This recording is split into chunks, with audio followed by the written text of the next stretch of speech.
Hello, everyone. Today, I just finished reading this book, The Silent Patient by Alex Michaelis, and I just couldn't stop myself from giving a review. So, here's my take on this book. Imagine being a woman who has everything: a successful career as a painter, a supposedly loving husband, a beautiful house. Then one night, she shoots him in the head 5 times and never speaks a word about it. Not to the police, not to her lawyers, not to her doctors. Total silence. We aren't talking about a murder. We are here talking about a breaking point. The story follows Alicia Berenson after the murder of her husband. She's held at a psychiatric unit called The Grove, and she's been silent for almost 6 years. And on the other side, here is our narrator, Theo Faber. He's a criminal psychotherapist, and he has become obsessed in a way with Alicia's case, and he's the only one who thinks he can get her to talk.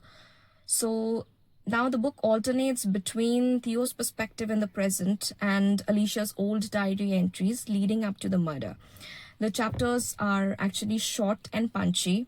Many have liked it, and it's a true one more chapter kind of book. Michaelis uses Greek tragedy elements to give the story a haunting, classy feel.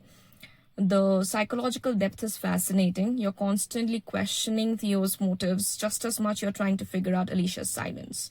The writing is incredibly accessible, and you don't need to be a fan of hard-boiled detective novels to enjoy it. But honestly, everyone treats this like a puzzle to solve, but the more I sat with her, the more I stopped caring about the mystery and started caring about her. I'm just gonna say it, I felt for her, like deeply. We can call her a killer, but when you look at the life she's lived, you realize she was being erased long before that night. The way she was treated, the wounds that she had, the wounds that resurfaced, that never healed. You realize she didn't just wake up one day and decide to be a killer. She was a woman who was being erased by the people who were supposed to protect her. I don't think her silence was a choice. I think it was her only safe place left. To me, those 5 shots weren't just a crime. They were the sound of a woman who was tired of being unheard, finally making herself impossible to ignore.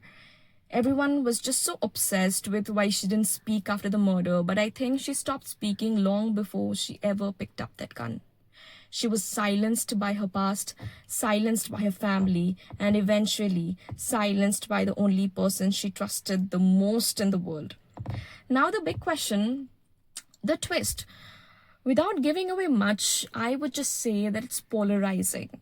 Some found it genius because the clues are hidden in plain sight, exactly right in front of your eyes. Others find it a bit of a cheat. Personally, I didn't see it coming until the very end, actually, and it made me want to go back and reread it. The most important question here is Alicia shot 5 times, so where's the sixth bullet? The police didn't find it loaded in the gun, actually.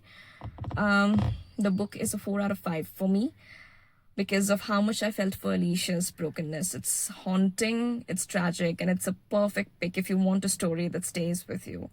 I really want to know if I'm alone in this. Did any of you see her as a monster, or did you just feel the same ache for her when Gabriel made his choice? Let's just talk about it in the comments. Until then, bye-bye.